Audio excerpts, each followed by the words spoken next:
the pitch. Is Luke towards shortstop. Petroselli's back. He's got it. The Red Sox win. And he's pandemonium on the field. Welcome to the Great American Collectibles Show, brought to you each week by the National Sports Collectors Convention. Join us every Wednesday evening at 6:30 Eastern Standard Time and get the latest news from the greatest experts in the sports collectibles world. You can watch us on the Great American Collectibles Facebook page, as well as YouTube, or you can listen to us on Spotify, Pandora, iHeartRadio, or any of your favorite podcast platforms.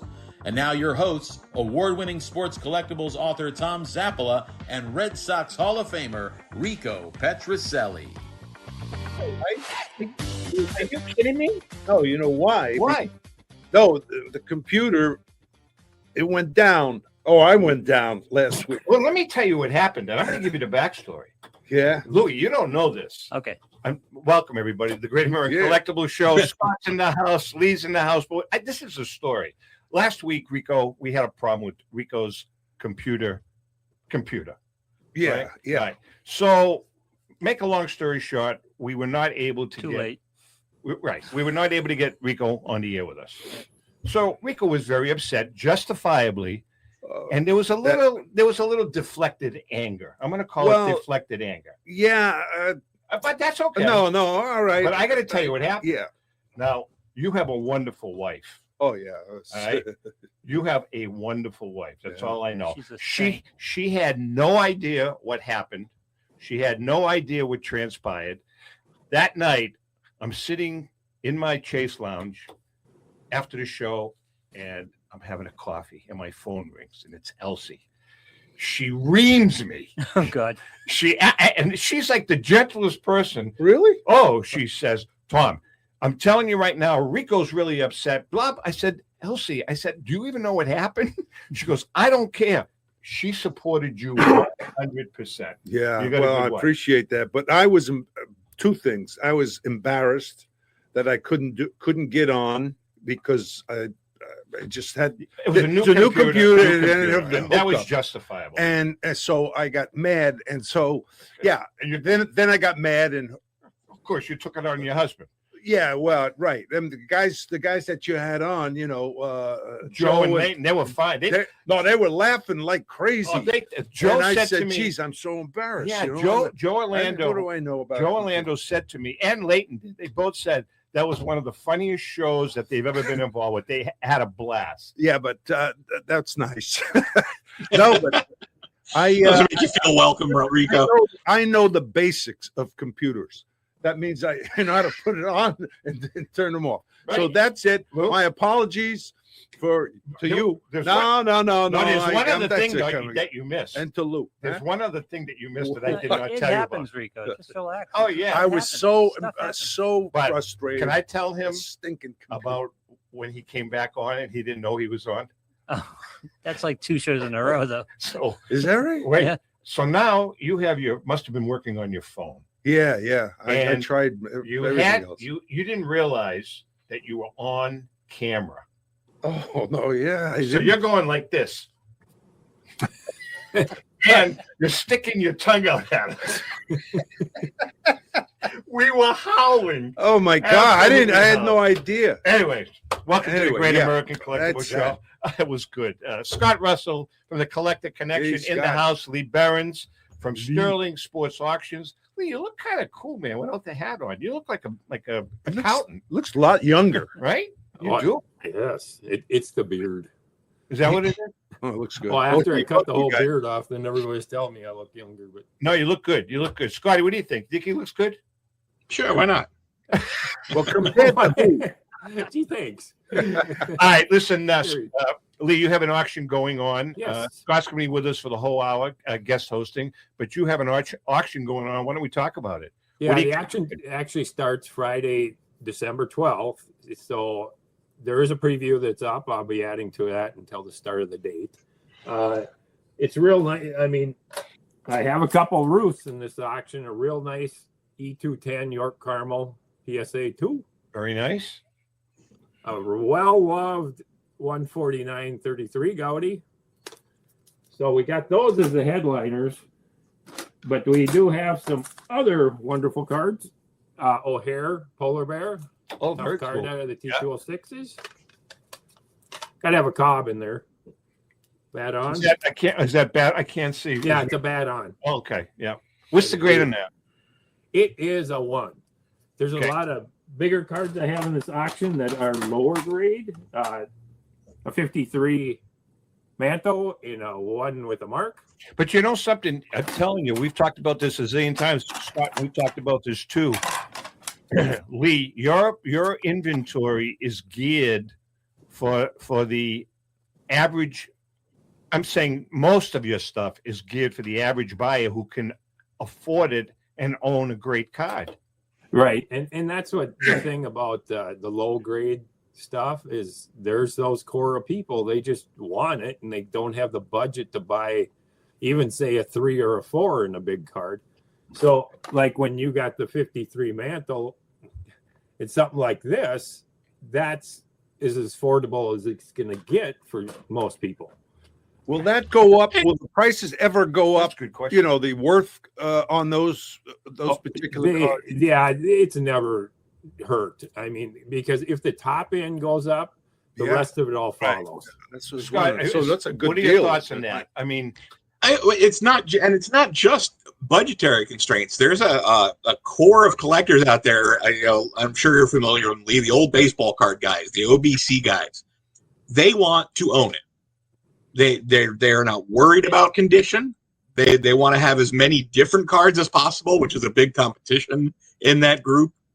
And so condition just doesn't enter into it for them, regardless of what they can or can't afford. So there are pure collectors out there who are like a 1 MK on a 53 Mantle. Perfect. I can get it, and I can still get 40 other things also.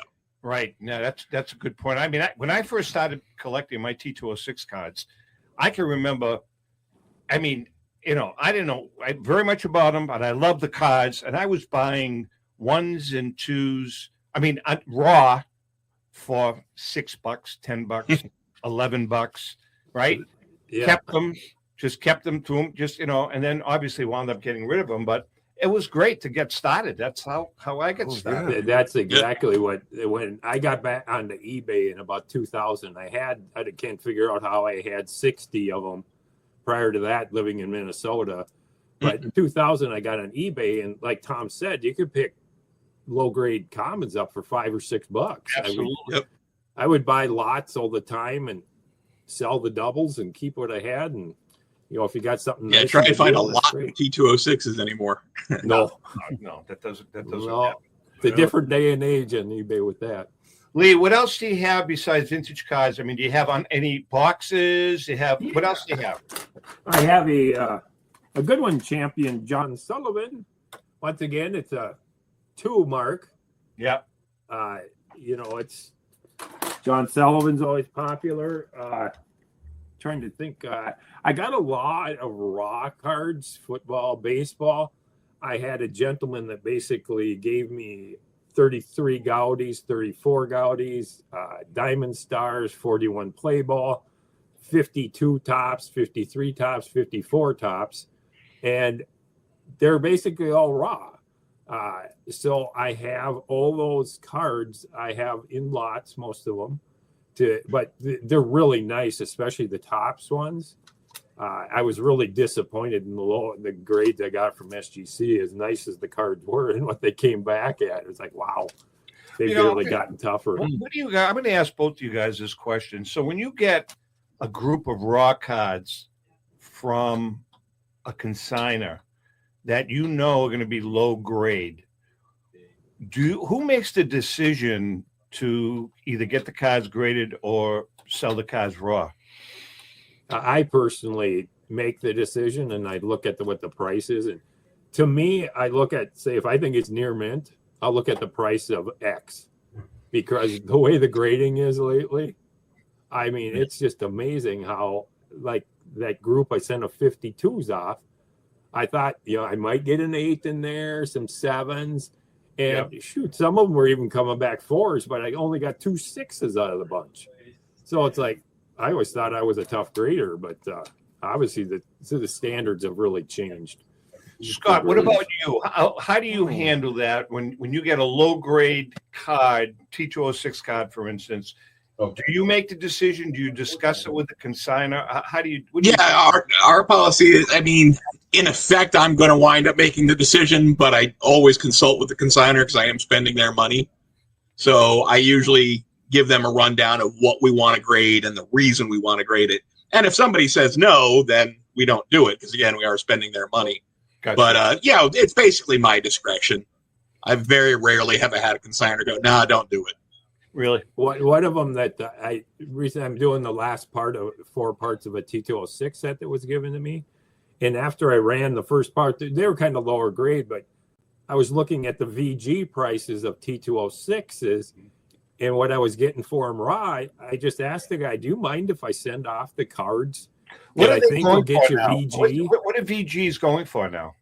It's anywhere from $75 to $125. I mean, it's amazing.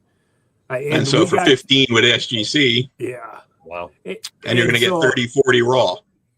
Yeah. We got a Southern leaguer that came back a 4 in that bunch, which that almost paid for everyone that. So that's what's a few bucks.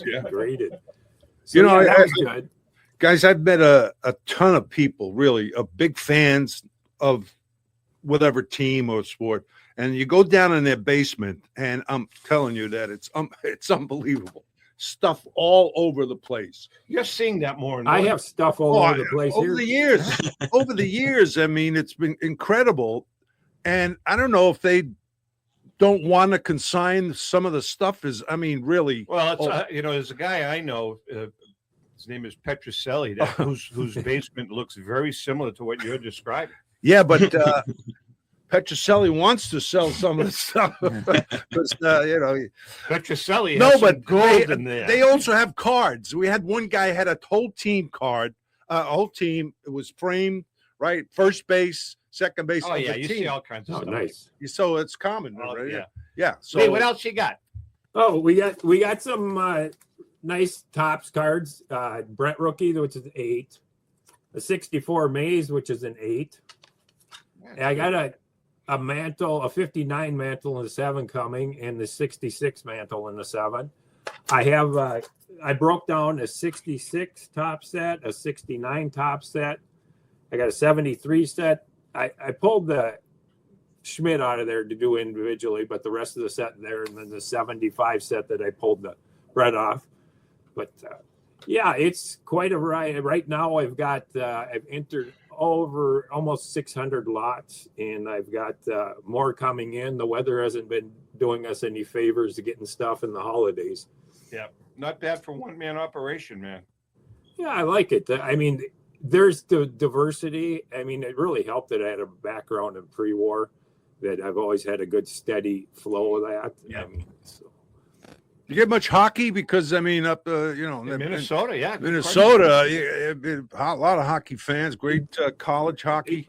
Yeah, you get some of it. There really isn't just that much of it. I mean, the last auction I had some, I believe there are 35 something. The consignor told me they're like the equivalent to 33 Gaudis for hockey. That you just don't see that stuff. Right. I mean, it's even the top stuff. There's not a lot of it out there. A lot of people just didn't collect it, for one thing. What is your website address, Lee? SterlingSportsAuctions.com. The auction starts on Friday, December 12th. Always remember that the only state I have to charge sales tax in is Minnesota, because that's where I'm based out of. So when you're buying, you're not going to get sales tax added onto your price. So, as I say, bid accordingly. And when does it start again? Friday, December 12th. And what's the end date? It's the 26th of December. So after you open all your presents, you can go buy your own present. Good. Very good. Yeah. All right. Lee, we're not going to see you in Philly, I gather, correct? No, not hope to try to get there again soon. All righty. Take care. Have a great holiday. Thanks, guys. Yeah, Merry Christmas. Have a happy holidays, You too. everybody. You too. Lee I gotta go Behrens. shovel more snow. Lee Behrens from Sterling Sports. No, I hate the word no. I know, I do too. Skis, I like it in the ski area. All right, Mr. Russell, you Yes, have an sir. auction that's kicking butt right now. Speaking of 53 mantle, let's talk about the 53 mantle that you have. Yeah, we have a really nice 5.5. I was actually pretty happy with that grade. It might have been able to sneak a 6, but it had a little like discoloration on the back. But yeah, 5.5 on that card's a pretty nice grade. Very cool, very cool. Then you have you got one of the other high end ones was the you got a Ryan rookie card, right? Yep, a nice 4. A very solid 4 on the Ryan rookie. We've had better, but it's a pretty appealing looking card. Yeah. Do you ever get calls from collectors asking, "Are you gonna have a particular card?" In the auction. Yeah, we do. We get that quite a bit. It's funny. We still also get, because of the advertising, you get calls from people who don't exactly know what it is you do, and they call up trying to just buy a card. Oh. And I was like, well, I can't really help you with that, but and then I tell them I have one coming up, or where else they might be able to find one. But yeah, we do get people who know me better do go, hey, what do you have in upcoming? Do you have a this or a that? Like we have for the spring pre-war auction, we already have a 1915 Joe Jackson Cracker Jack. Wow, very so cool. We're already getting the word out about that one. Wow, that's a great card, Scott. Yeah, we're excited. Very, very nice. Has a good chance of being a record for us. Really? Yeah, so a record right now is right around 60,000 for a 52 mantle. So the Joe Jackson's got a fighting chance anyway. Good for you. Yeah. Scott, do you get will a consigner, if you get let's use the Joe Jackson as an example. Does a consigner ever ask you, hey, do me a favor before you put it up for auction, see if there's a private guy out there that's interested in buying? Do you ever do that? I've never had a consigner request that. I've had people try and make offers on stuff, like I'm at a show and I have preview out or whatever. It's my duty. I go to the consigner and explain it, as long as it's not a running auction, in which case, no, that's got to run. But I'll bring the next 3 auctions worth. You've seen my setup. I'll have previews for the next several auctions at a show. If somebody makes it, what I think is a reasonable offer on a card, I do at least give that information to the consigner, and because that's who I'm really representing. It's interesting. I've never had a consigner actually take anybody up. They always want to go to auction. So it's really interesting because an auctioneer that everybody knows is a very, very close friend. We were talking a couple of weeks ago, and he was telling me that over the course of his career, 30 years, he has probably made more money for his company selling privately than putting it up for auction with the blessing of the consigner. Well, so obviously, you've got to be wired into some high-powered people. Well, and high-powered stuff too. When you're talking, my record single card is going to be 60,000. Right. There's a less incentive to go private. If you're selling a T206 Wagner and somebody makes you, a $1.5 million offer on your beater Wagner, that's a lot harder to turn down than it is. Absolutely. So it's a different sandbox. No, you're absolutely right. Yeah. You've got a Jordan too, don't you? Yeah, Jordan rookie in 7, I think. Yeah. PSA. Really? So, man, you've got some these cards that you have for this particular auction, Scott. Are they all from the same consigner, or are they from all? Oh God, no. No, there's probably 100 consigners in the auction. Really? Yep. Wow. Here's one, of course. Looking at baseball here, Ohtani's 55th home run ball. Well, I want to ask him about it. Yeah. No, I wanted to ask him about that. Yeah. About someone just cashed in on that Right. ball. I can't remember what he the hell did he get for that, Scott? Do you remember? I don't. I know it was a huge figure, but I don't remember offhand what he got. All right. So my question is, the reason I wrote that down that I wanted to talk about that is because 55th home run ball, Ohtani, it's a record-setting ball. But does that ball really diminish in price if Ohtani hits 56 next year or 58 next year? I personally believe, unless it's an all-time record ball like the home run record or something that's got massive meaning, I think the time to sell it is immediately. I think even if Ohtani never hits 55 again in his career, that ball will, as the notoriety of the event fades, it's not an all-time record of any sort.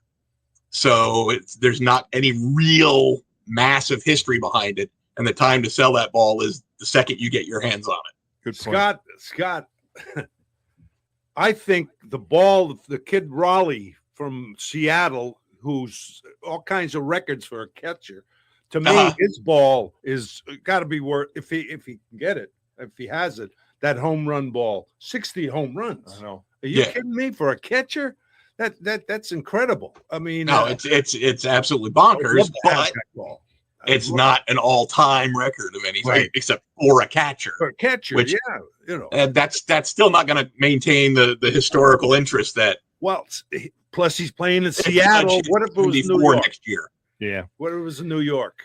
Of course. If he's a Yankee, of course it makes a difference. Yeah. Scott, before we take a break, I want to get your thoughts on, there seems to be a lot of fraud in the hobby these days. I think it's pretty rampant. Do you think anything can be done to police all of this crap? The biggest problem is that people are getting in line volunteering to be taken advantage of. The whole idea that there's people out there who still think that they can get something for nothing. Yeah. There's still people out there who there's no deal that's too good to be true. It's common sense can't be legislated. We can't force people to use their heads. We can, in our case, we can run as honest an auction with all the guarantees in place and everything that we do. And we can, recommend people that we trust in the hobby and use sources that we, respect, but we can't force the buyers to do the same. There's an old saying, stuff trumps everything.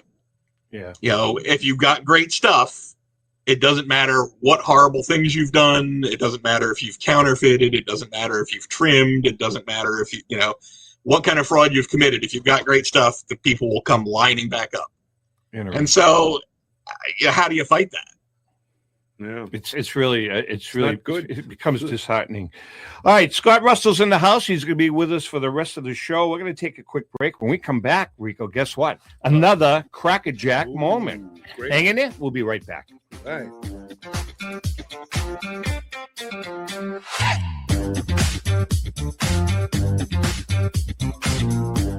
I'm Rebecca Curry, a two-time child cancer survivor, recipient, and advocate for Lucy's Love Bus. The mission of Lucy's Love Bus, 501c3 nonprofit, is to provide joy, comfort, and quality of life for the entire family of children with cancer.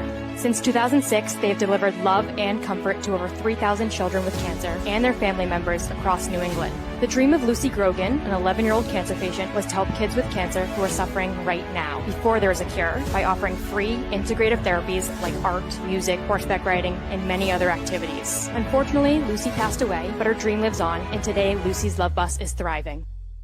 I'm Red Sox Hall of Famer Rico Petrocelli. I hope that you'll consider supporting Lucy's Love Bus and all of those children who have been stricken by cancer. The Great American Collectibles Show is partnering with Lucy's Love Bus to help these kids. Let's continue Lucy's dream. Please go to lucy'slovebus.org for more information. Since 1996, Brian Drent and the staff at Denver's Mile High Card Company have led the charge in the collectibles hobby. Mile High is a full-service dealer specializing in buying and selling cards and offers a competitive consignment program for all collectors.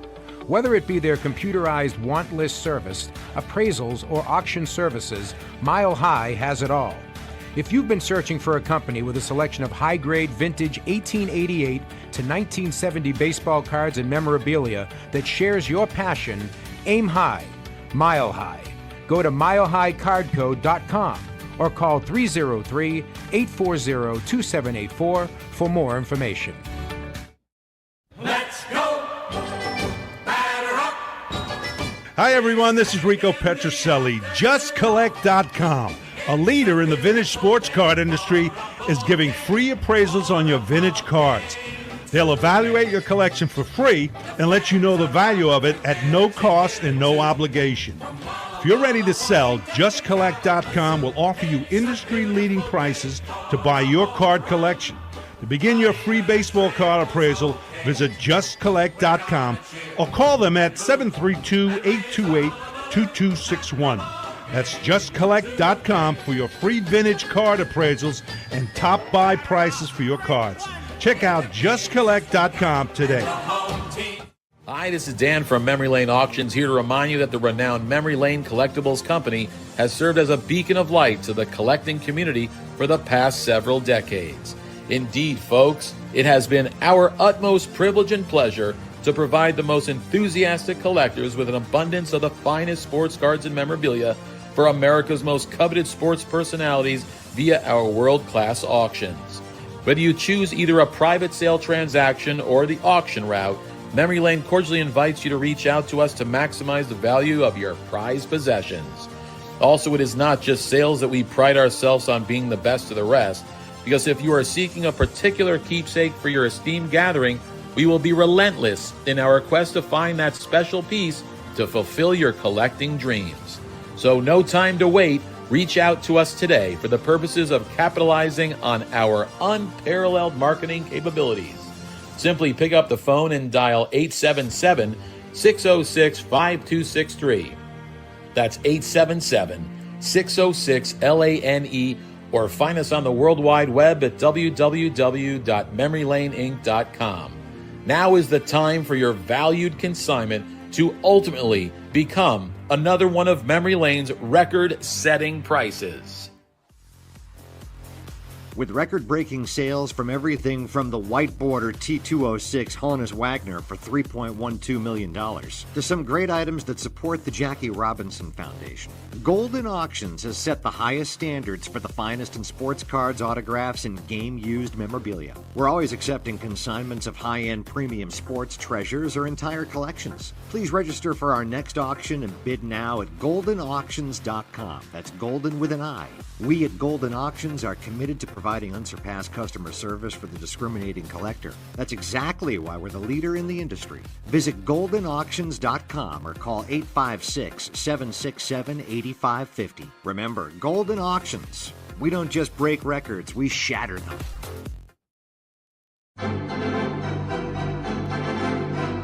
How would you like to own the bat that was used by your favorite player when he hit that towering home run or game-winning base hit? Well, look no further than JT Sports, specializing in the sale and authentication of professional game-used bats. As the official authenticators of professional model game-used bats for PSA DNA, JT Sports will guarantee the authenticity of any bat purchased from them. JT Sports also buys and sells game-worn uniforms, gloves, and baseball equipment. The unique quality of the collectible is what JT Sports is all about. Give them a call at 609-487-8003 or check them out at GameUseBats.com. Okay, we are back, and Scott Russell's in the house from the Collector Connector. Oh my God, look at that, Rico. That is. So we were talking about, knowing whether or not stuff is good, and I just wanted to ask Rico, is that signature there any good, Rico? Petroselli signed. Did he spell it correctly? He usually leaves a letter or two out. That's not a gamer, is it? No. But who else? A bunch of famous Red Sox signed jerseys. Who else? Who are some of the other signatures on that? Let's see. We got Clemens, Pedro Martinez, Jim Rice, Kurt Schilling, Josh Beckett, Nomar, or Big Papi, Ellsbury, Pedroia. So a bunch of modern guys, and they snuck you on there, Rico. Wow. Yeah, definitely. That must have been a stamp. Hey, speaking of Rico, you don't know this, but Louis doesn't know this either. I was having a chat with somebody that you know very well, and in the near future, maybe as early as next year, there's one Rico or Americo Petroselli that is being considered for the tradition at the Boston Garden for next year, or the year after. What do you mean the tradition? What the hell? You don't know what the tradition is? Yeah, I know what it is, but what are you saying? That they're going to have you honored. No. You know how many times you've asked me? Why? 5 times. Have they really? Yeah, Because Dick called me up. I know, but no, I'm not interested. I don't All want. right, that is a reason. What's the backstory? Oh no, it is a backstory. God in heaven, you know. What's the backstory? No bad story, but I don't like the honors, and I don't mean that as arrogant. I just I don't know. Same thing. So when I he play, must have forgotten. It was different. He must have forgotten because he said to me, "We're working on asking Rico to do the tradition next year." No. Yeah, I was asked. I went there. And by the way, Scott, the as a tradition presenter. is it's at the Boston Garden, and every year they take 2 or 3 of the great athletes that have come out of the Boston area, and they honor them at the Garden. It's a big reception that they have. There's a big sports museum in the Garden. Yeah, that's at the New England Sports Museum is in the Garden. Yeah, we got a picture of the 67 team. Yeah, he told me that. 75 and all that. That's enough. I mean, no, seriously. I just for some reason I just Can Lou and I honor you? No. I was a presenter one year to Louis Tion. Oh, you were? Nice. Yeah, I tell you, it was great. I tell you, it was as a Did friend. you get a Cuban for it? Great. Yeah, no, I couldn't understand a word he said, but you know, it was fun. It was a fun time. I loved it. We were close friends. It's time right now for another Crackerjack moment brought to us each week by our good friend Paul Borges and the gang at PB Collectibles. Go to pbcollectibles.com for that special vintage card at an amazing price. This guy, you know, there's a special place in my heart for this guy. Yeah? Yeah. Just like there was a special place for Billy Puckman. Yeah. If we told you that a player broke into the major leagues at age 18, enjoyed a 16-year career, you'd probably say the guy had talent. If we mentioned that this same player compiled a respectable 273 batting average with 1,580 hits, you would justifiably be impressed. If we then related that in 1911 and 1912, this player hit a combined 23 home runs, 168 RBI, and batted .296, finishing 7th and 18th respectively in MVP voting, you'd no doubt say that he was a pretty darn good ball player. However, if we told you that this man's nickname was Bonehead, you'd let out a sigh and put your hands to your face. Such is the cross that Carl Friedrich Rudolph Merkel had to bear until his passing at the age of 67 in 1956. Merkel lives in that thankless baseball neighborhood of good players who made one bad move. On his street reside the likes of Bill Buckner, Ralph Branca. Merkel's mistake was not as bad as history makes it seem. In September of 1908, with Merkel's Giants battling the Cubs in a pennant race, Merkel lined a 2-out, bottom of the 9th single to right field, sending teammate Moose McCormick to third. Al Bridwell then hit one up the middle, scoring McCormick with what fans thought was the winning run. Merkel stopped short of second base on Bridwell's hit and headed to the Giants clubhouse thinking the game was finished. Cubs center fielder Artie Hoffman had fielded Bridwell's hit and tossed it to second baseman Johnny Evers. For some reason, Giants pitcher Joe McGinnity got hold of the ball and tossed it into the crowd in celebration. Evers apparently found another baseball. Sounds like the typical Red Sox game. And argued that Merkel was out on a forced play because he had never touched second. Right. That claim was upheld, and the game ended in a 1-1 tie because the jubilant Giants crowd could not be cleared from the Polo Grounds field. The tie in theory cost New York the 1908 pennant. If that play had occurred after the dawn of television replay, Merkel would enjoy a kind of fate. Instead, we placed Fred Merkel in a kind of baseball twilight zone, defied for consistent play and perseverance, and vilified for a single baseball brain blip. Can I give you one more? And that's another Crackerjack moment. That's great. I like that. I got one more, right? A little more modern. He was a teammate, who was Red Sox. Dalton Jones. Sure, great player. My I loved roomie. him. Great utility wicked guy. hitter. Great utility. Bases loaded. Detroit. Yep. Hits a ball to right field high. You know, the runner's got to wait just in case. There was an overhang. The old ballpark. So the fielder was under K-line, that's probably. Goes in for a home run. Dalton passed the runner. Oh, God. What? Passed the runner.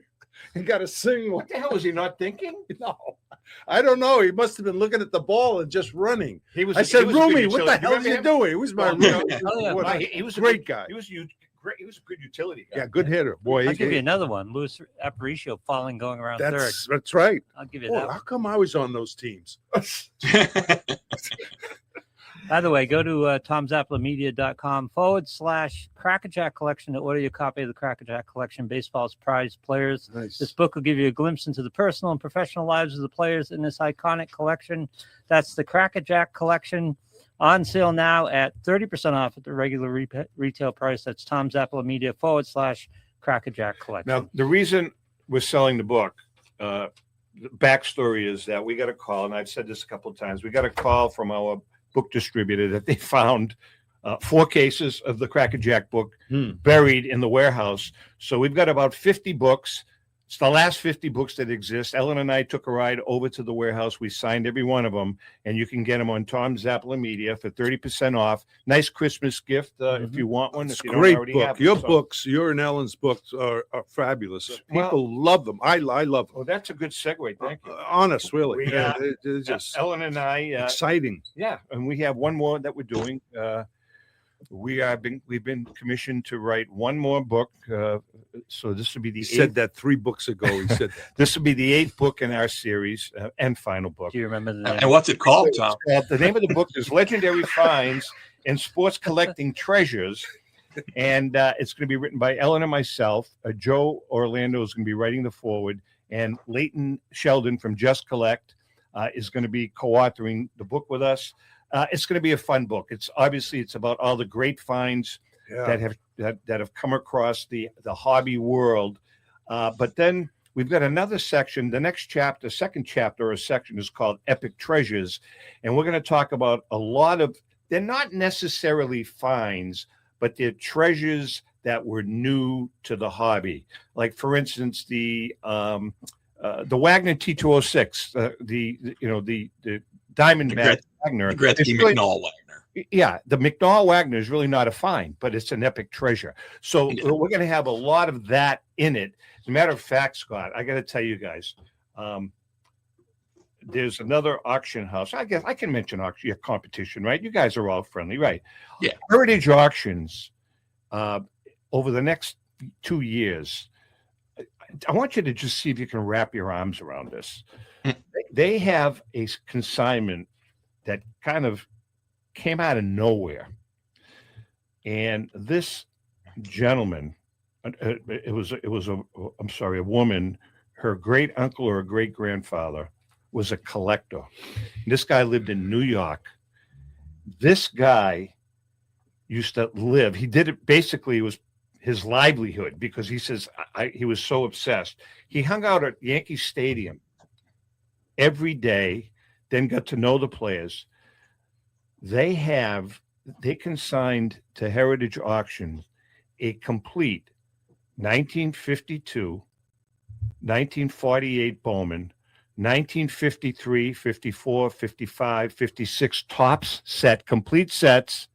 Wow. Signed, every card signed in ink at that time period. So he's got a 51 Bowman and a 52 Mantle signed in ink when they were rookies. With his rookie signature, yeah. Right. Wow. He also has a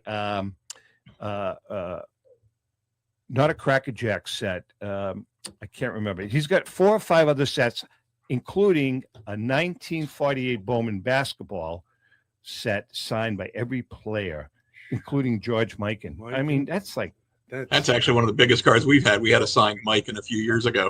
That's a killer That's card. great. That is a killer card. So that's going to be interesting. Listen, I wanted to ask you about game used bats. Do you get into game used bats much? We do a little bit, and obviously we use John. Yeah, John Tobby.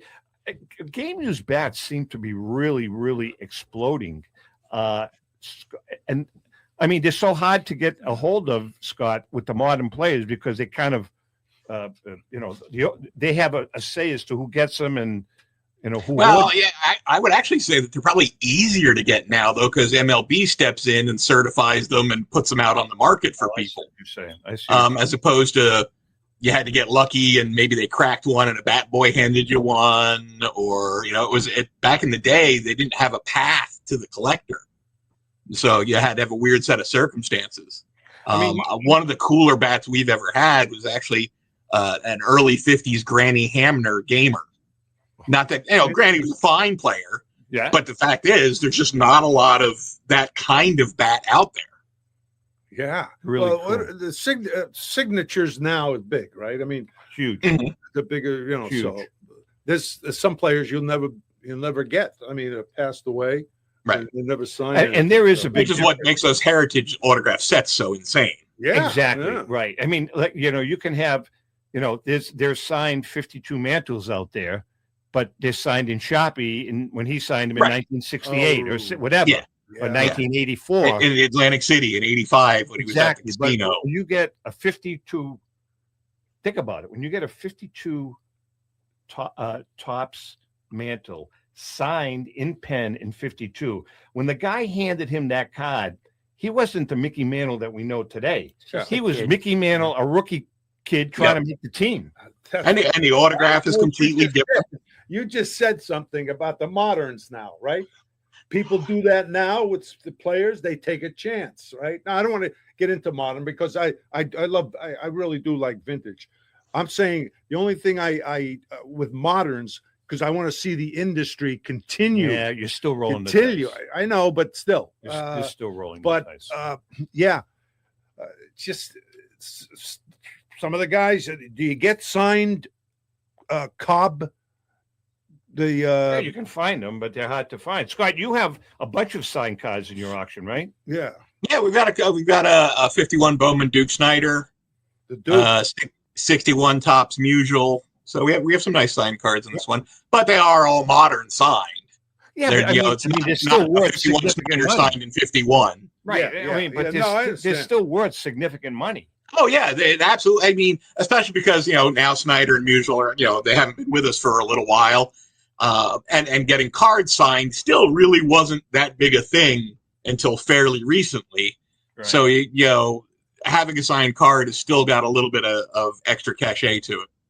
What about, I could see that. What about signed baseballs? Signed baseballs holding their own? Yeah, baseballs are still, I would say the go-to for the autograph collector. The autograph card, that's kind of a melding of the two collectors, but the pure autograph collectors seem to still want balls more than anything else. Do you have any in your auction? Oh, I'm sure we do, but I'm not going to think of what we have offhand. We just had Beckett actually into our offices, and they did hundreds of balls for us. So I'm sure we're waiting for letters for a bunch of the better ones, the Mantles and the DiMaggios. But I know that some of them made it into this auction. Scott is I think there's a Barry Bonds ball, I believe, which actually isn't the easiest ball in the world to come by. Is Beckett still a good go-to company for autographs and signatures? Oh, I feel like they are. Yes. No, I agree with that. I think they're excellent. I really do. I think. Yeah, but the Philly show, which we're going to, look at the guys that they have on. Actually, why don't you do it right now? You want me to do it? This is a good lead-in. Because the guys that they have now, you get their autographs. Start at the top. You get their autograph. Work your way down. Certainly. Hi, Tom. Sorry for the delay. Is that the lead-in? Oh, the Philly. Let's do this. Yeah, the Philly show returns December 12th through the 14th at the Greater Philadelphia Expo Center in Oaks. See? Celebrating 50 years of connecting collectors, athletes, and fans. And I'm telling you, you two are traveling together, right? Oh, yeah. Okay. Oh, yeah. Oh, yeah. Shop over 600 dealer tables across 150,000 square feet of sports cards, memorabilia, sealed products, collectibles, and an expanded Pokemon and TCG section Now over 100 tables. Lou, we got to get you down with us one of these days. From vintage favorites to the latest releases. Pokemon is Keep big. Rico away You from got the it. Pokemon You cables. can't. Yeah, what are you going to do? You can't blame him. Grading and authentication companies Scott's a big Pokemon will guy. be on site along with the major sports auction houses for submissions, valuations, and appraisals. Kids 10 under are free. Think I can get in there? No shot. I wear shorts. Houses for free. Yes, that's right. Grading authentication will be on site along with the major sports auction houses. I mean, kids 10 under are free with a paid adult. And active duty military and veterans receive half off admission with proof of service. And don't miss our community trade nights happening Friday and Saturday evening. Open tables, great energy, and collectors trading with collectors all night long. Now the autograph lineup. Listen to this. Now, all kidding aside, with more guests still to be announced.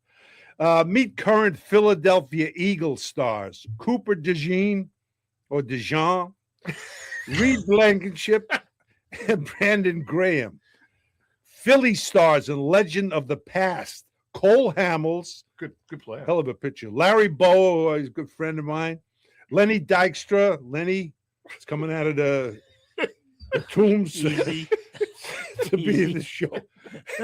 Baseball Hall of Famers, Vladimir Guerrero Sr., get his autograph. Edgar Martinez, Eddie Murray, Tony Perez, Alan Trammell, and Dave Winfield.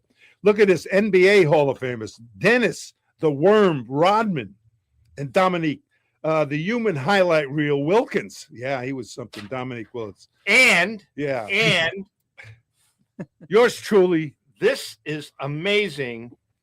The one, the only, Rico Petrocelli will be signing on Saturday. Yeah. From, I believe, 11 to 12. Okay. And everybody is really excited. Joe Drellick is very excited that you are going to be there signing. And after Rico signs, Rico and Tom will be broadcasting the Great American Collectible Show at, I believe, 1:30, from 1:30 to 3. That's right. Yes. And we have some great guests. Scott's going to be joining us. Yep. Derek from Heritage. Yeah. Joe Tomasulo. Oh, that's great. Leighton. Who else? We were to one other show, Philly show. Paul Borges. Yeah. Oh, Paul's going to be there. Yeah, we're going to have a great crew. This will be fun. No, it's a good time. Yeah, we hope to see you guys. Yeah, they give me the key to the city, too, because I'm good at the autograph. He'll say, who's he? Yeah, really. Who? All right, listen, we're going to take a quick break. We have another segment with our good friend Scott Russell. When we come back, we're going to talk a little more about Scott's auction. Yes. And we have On Deck with Rico. Woo-hoo. Hang in there. We'll be right back.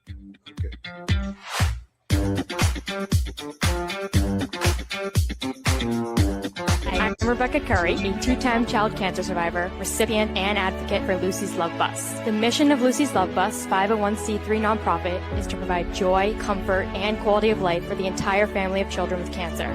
Since 2006, they have delivered love and comfort to over 3,000 children with cancer and their family members across New England. The dream of Lucy Grogan, an 11-year-old cancer patient, was to help kids with cancer who are suffering right now, before there is a cure, by offering free, integrative therapies like art, music, horseback riding, and many other activities. Unfortunately, Lucy passed away, but her dream lives on, and today Lucy's Love Bus is thriving.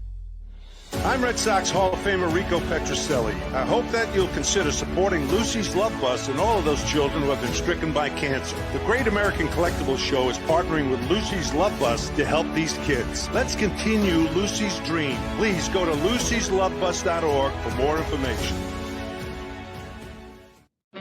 This is Brian Drent, president of Mile High Card Company. Is your sports card and memorabilia collection properly insured? For easily replaced personal property, homeowners insurance is all most people need. But for prized possessions that you may have spent a lifetime collecting, it doesn't go nearly far enough. Collectibles Insurance Services has been insuring for over 50 years. They offer a full range of protection and a $0 deductible at an affordable rate with no appraisals required. I know because they insure my collection. If you have a minute, go to collectinsure.com and learn more about insuring your personal card or memorabilia collection. Pristine Auction is a family-owned and operated online auction specializing in autographed memorabilia, sports cards, coins, art, and collectibles.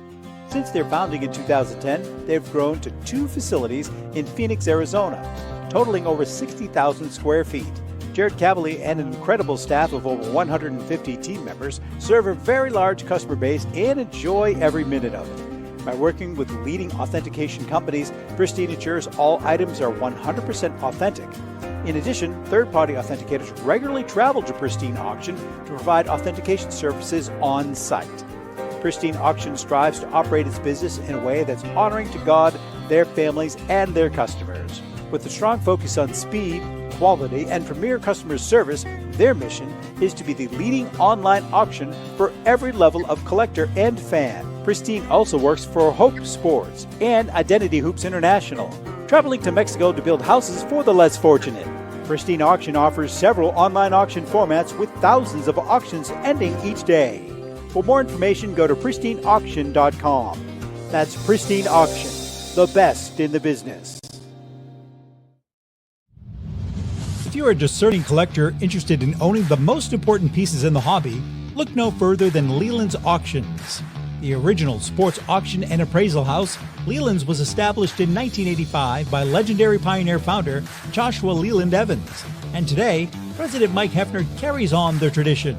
From the Tom Brady card and memorabilia collection to the famed Boston Garden auction to high-end card auctions from every major sport, Leland's has always maintained the highest standards.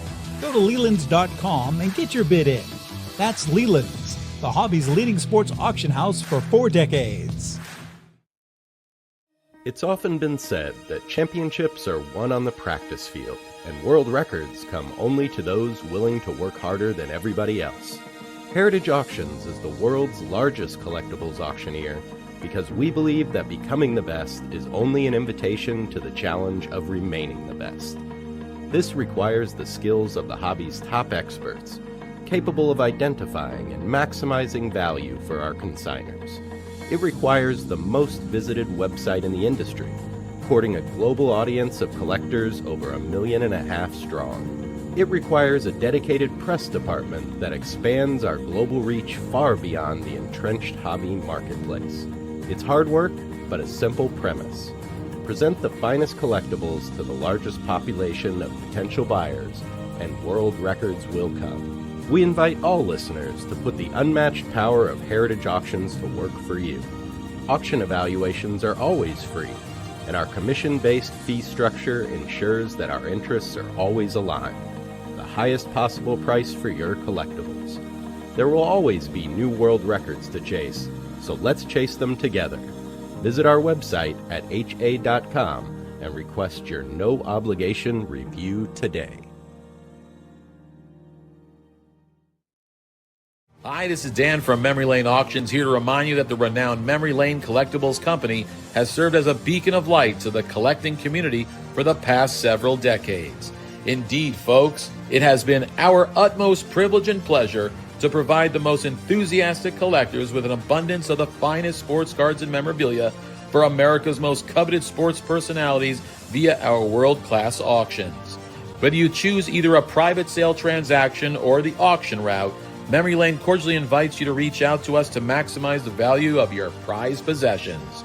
Also, it is not just sales that we pride ourselves on being the best of the rest, because if you are seeking a particular keepsake for your esteemed gathering, we will be relentless in our quest to find that special piece to fulfill your collecting dreams.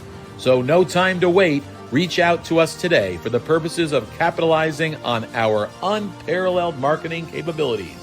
Simply pick up the phone and dial 877-606-5263.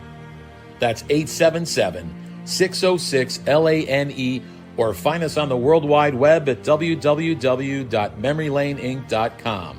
Now is the time for your valued consignment to ultimately become another one of Memory Lane's record-setting prices.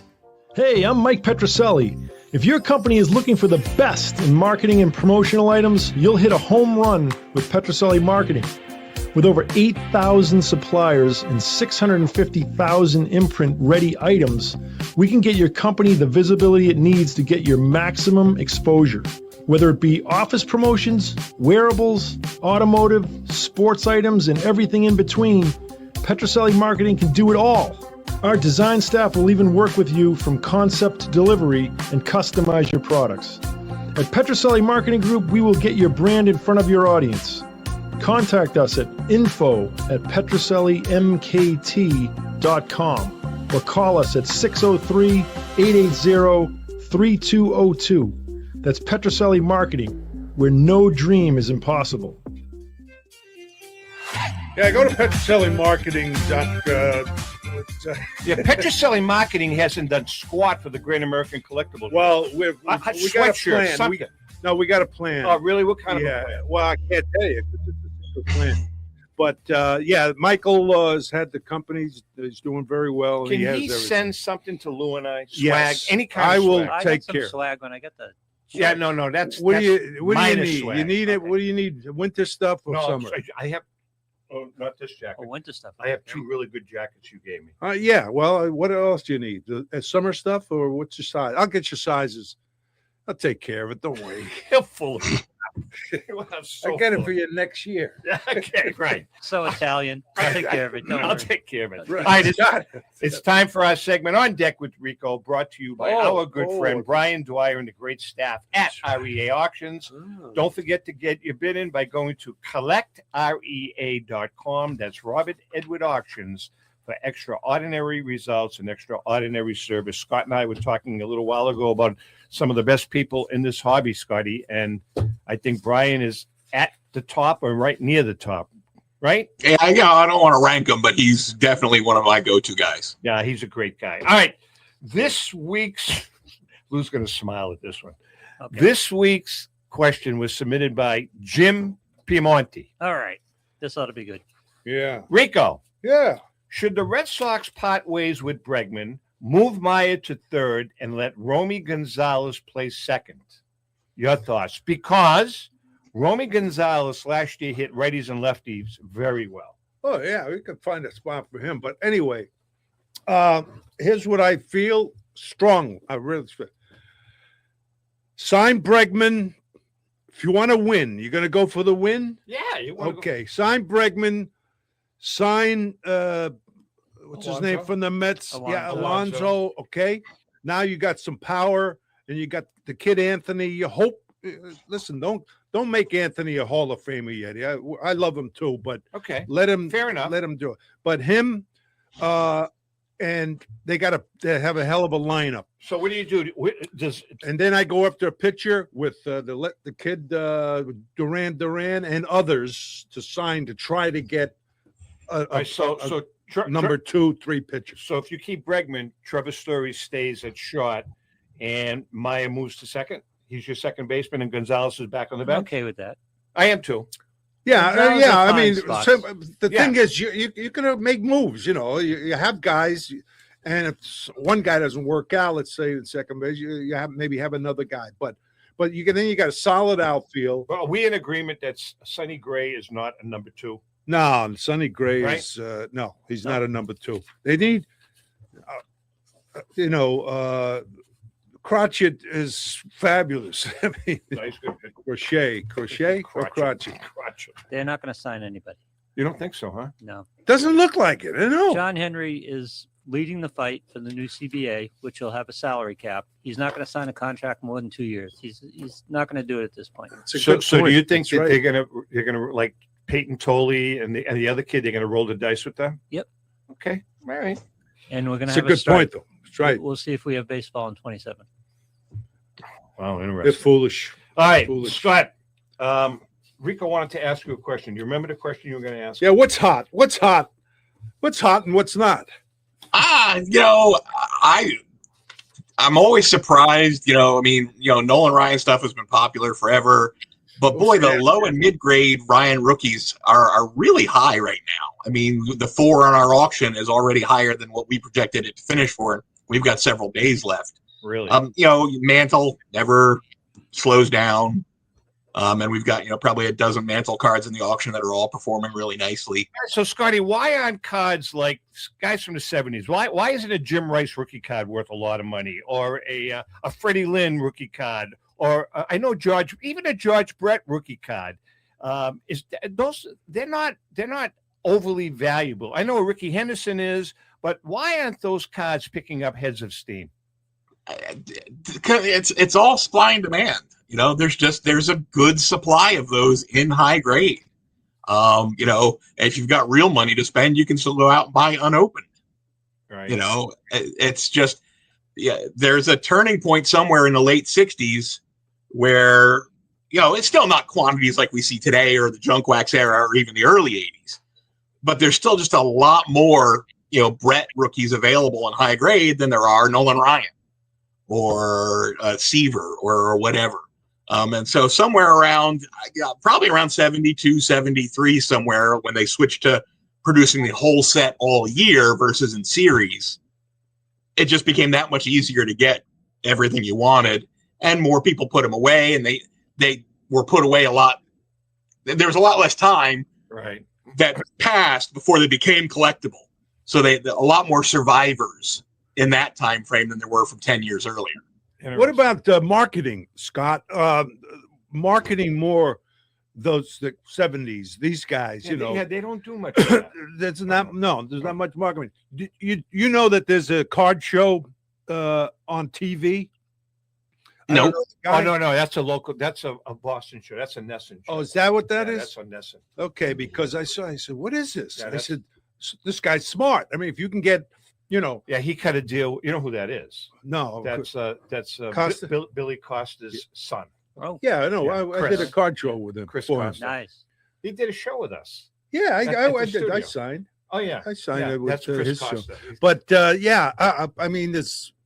I know you probably don't need marketing in a sense, but do you? I mean, you have your own marketing. We obviously have. I'm on the show for a reason. No. Beside this, I mean, you have your catalogs. It's not because you love Rico and Tom. Well, that's like a side benefit. Yeah. No, but because I'm a marketing guy, and I like to see, as I mentioned earlier, the industry grow. Oh, of course. You got a lot of collectors that are listening. And by the way, that book, every collector should buy that book. It's like a history. Well, listen. Your new book. We have a good feeling about it. Scott, I want to. What else? We've got a few minutes left. Yeah. Let's talk about the rest of the auction. Okay. You have a little of everything in it. When does it? When does it end? It ends on Sunday the 14th. Okay, that's not too far away. Nope, coming up. All right. So besides the high end cards that are in the front of the auction, let's talk about some of the stuff in the back end of the auction. Okay. Well, our first 30 lots are the featured lots, and it's not always expensive. Sometimes it's unusual items that we think need that extra marketing push. A great example of that is actually the Who Am I uncut sheet with the certificate from the Topps vault. The Who Am I set, if you remember those, it was 1967, and it had people in scratch-off disguises. Oh, and you scratched them off to see who was really on them. You remember that? And and there's Mantle's on there, and Ruth is on there, and Mays and Koufax are the only baseball players. There's also historical figures. Well, this was actually an editor's sheet from Topps with markup on it and black editing marker. That's very cool. And also, some of the scratch off is actually different on those than it was on the final product. Wow! So it's actually it's in the process piece. Yeah, you have some really unique ephemera and memorabilia in your auction. I was kind of thumbing through it. That's the stuff that kind of piques my interest. Yeah, the exhibit vending machine. I love that thing. Very cool stuff. Very cool stuff. Hey, Louis, why don't you tell us about our good friends at Finkelmeyer Insurance? Well, the Finkelmeyer Insurance Agency has been How insuring about with a collectibles- little pizzazz? With a little pizzazz. The Finkelmeyer Insurance Agency, they've been insuring collectibles since the early 80s. The late Tom Finkelmeyer wrote the original sports memorabilia insurance policy when no one else in the industry was insuring sports collectibles. A lifelong collector of sports cards, Tom Sr. instilled the love of collecting in Tom Jr., who is the current president of the Finkelmeyer Insurance Agency. Tom Finkelmeyer Jr., with 3 decades of insurance experience, has paired that expertise with 50 years of collecting. And with a litany of professional designations, including counseling and risk management, Tom covers every single aspect of your collectible insurance needs. Unlike some of the companies that sell collectibles insurance directly to the consumer online, Finkelmeyer Insurance Agency is the only independent retail agent who specializes in sports memorabilia and collectibles nationwide. Representing all major companies that sell collectibles insurance, there's no agent that insures more collectors, dealers, appraisers, auctioneers, or events in the collectibles hobby than the Finkelmeyer Insurance Agency. Our good friend and hobby legend John Tobby of JT Sports has been using Finkelmeyer Insurance over 20 years. For more information, go to thefia.com. That's Finkelmeyer Insurance, where collecting is our passion. By the way, John Tobby's daughter, Ellie, I'm going to give her a plug. John Tobby's daughter, Ellie, is a senior at Berkeley School of Music. Yeah. She's a bass player. She is absolutely phenomenal, and she is going to make it big time. I went a semester. I went there a semester. Get out of here. Magnano, I was playing, wanted to learn vibes, right? I was a drummer, and he was a drummer. Don Alessi, don't you remember the guitar player? Yeah. Don Alessi, Magnano was in, was his drummer. Would you flunk out? No. I could read music. This is and totally off the thing, but I thought of you, Tom, the other day. Scott, because in got any Newburyport, pianos? in Richfields, and it's kind of a famous place in Newburyport. Yeah.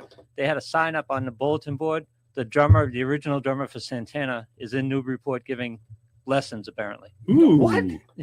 Mike Shreve? No, Mike Michael Carabello. Carabello, Yeah, he's the conga player. Oh, the conga player. Is he there now? He lives there? I don't know. There was just a sign that said, had a local number, and it said, Scott, you got any drums? Michael Carabello, man. He's great. Haven't branched out yet. All right, we're just about out of time. Scotty, we're going to see you this coming weekend. Yep. Yeah, in Philly. Yeah, great. So if you want to preview anything in the auction, we'll have it there. Yeah, well, actually, it's going to be a good opportunity. Oh, wait a minute. It's going to be a good opportunity for you to bring it on the show. Yeah. Yeah, there you go. Yeah. Right? Bring a couple of items with you so we can talk about what's going on. Bring the ones that are have some pizzazz, though. You know what I mean? Pizzazz. Some pizzazz. You're into pizzazz, huh? Actually, real quick, Tom. 90 minutes of that show. Right. We're going to run next Wednesday, full 90 minutes, an hour and a half show. The show is being taped on Saturday, and then So if you can't make it to the show, check us out Wednesday night. Yeah, and we're going to be working, by the way. I think from what I understand, it's going to be simulcast by iHeartRadio and Fox Sports, the Fox Sports affiliate down there. Nice. Are going to be our show will be on with them. What are they going to interview? I don't know what the hell they're going to do. We'll find out when we get there. Yeah, no, it's great. Phil, make sure you wear your tux. Rico's working up an invoice in his head. Are you going to wear a GAC? What are we doing? Are we wearing right? Are we wearing GAC shirts or not? I didn't pack one. Should I pack one? In case, yeah. I'm going to pack one in case. Just in case. Because you're not going to wear But I'm wearing sweaters. I'm wearing. Yeah, I am too. Sweaters, long underwear. Scott, what are you wearing? There you go. I think what we can do, because you can't wear that shirt when you're signing. No, I won't. That's gauche. No, you know what? Maybe I wear it every week, and it's starting to get crusty. So wash the damn thing. No, I don't want to. I don't want to. I fold it. Do me a favor. Bring it. I'm going to bring it. I'm going to bring mine, If and then only we'll you decide. knew someone who could get you another shirt. Scott. Right. Before we leave, these jerseys, these shirts that we have, you would think that Rico would supply. We get them from his own company. No, it's not my company. Oh, it used to be. It's his kids' company, and it's like getting a root canal. It's like pulling teeth trying to get a freaking jersey out of them. They haven't asked, Scott. That's why I'm waiting. And how much does he pay, Rico? Yeah, right. Hey. No. All right, listen, we're just about out of time. Scott, we'll see you this weekend. Great. Yes, to our viewers, if you guys are at the Philly Lou, show, great job. And if you're at the Philly show, stop by and say hi to Rico and I. I hope so. And that's it. With that being Well, said, we'll Louis, sign great with Philly. job. Special thanks to Lee Behrens, Yes. Scotty Russell. We'll see you at the Philly show, and happy collecting.